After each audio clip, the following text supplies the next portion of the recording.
America में TikTok को 75 दिन की संजीवनी, ट्रंप ने कार्यकारी आदेश पर किए हस्ताक्षर। अमेरिकी राष्ट्रपति डोनाल्ड ट्रंप ने सोमवार को देश में टिकटॉक की सेवाओं की बहाली बढ़ा दी है। उन्होंने एक कार्यकारी आदेश पर हस्ताक्षर किए जिसके जरिए चीन के स्वामित्व वाले short video sharing platform TikTok के संचालन को 75 दिनों तक बढ़ा दिया गया। इस समय सीमा के दौरान ट्रंप एक ऐसे प्रस्ताव को आगे बढ़ाने की योजना बना रहे हैं जो 170 मिलियन अमेरिकियों की ओर से उपयोग किए जाने वाले प्लेटफॉर्म को प्रतिबंध से बचाएगा और राष्ट्रीय सुरक्षा की रक्षा भी करेगा।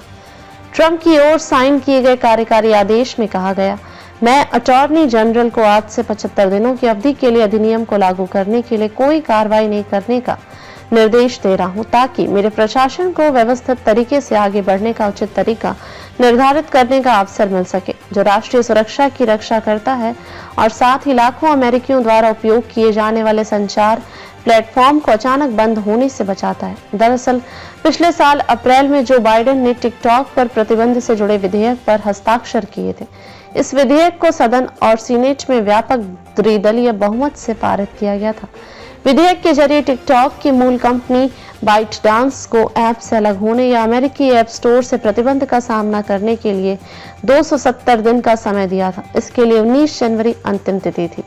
इन सब के बीच लोकप्रिय वीडियो शेयरिंग ऐप 18 जनवरी को बंद हो गया था। हालांकि ट्रंप की ओर से समय सीमा बढ़ाने का वादा करने के बाद इसने अपनी सेवाएं बहाल कर दी। कार्यकारी आदेश में कहा गया, इस अवधि के दौरान न्याय विभाग अधिनियम को लागू करने के लिए कोई कार्रवाई नहीं करेगा या अधिनियम के किसी भी गैर अनुपालन के लिए किसी भी इकाई के खिलाफ कोई दंड नहीं लगाएगा, जिसमें भी अधिनियम में परिभाषित किसी भी विदेशी विरोधी नियंत्रित एप्लीकेशन का वितरण, रखरखाव या उद्यतन शामिल है। ट्रंप ने अपने कार्यकारी आदेश में कहा कि उनके पास संयुक्त राष्ट्र अमेरिका की राष्ट्रीय सुरक्षा, विदेश नीति के संचालन और अन्य महत्वपूर्ण कार्यकारी कार्यों के लिए अद्वितीय संवैधानिक जिम्मेदारी है। उन जिम्मेदारियों को पूरा करने के लिए मैं टिकटॉक द्वारा उत्पन्न राष्ट्रीय सुरक्षा चिंताओं पर संबंधित विभागों और एजेंसियों के प्रमुखों सहित अपने सलाहकारों से परामर्श करने और 170 मिलियन अमेरिकियों द्वारा उपयोग किए जाने वाले प्लेटफॉर्म को बचाते हुए राष्ट्रीय सुरक्षा की रक्षा करने वाले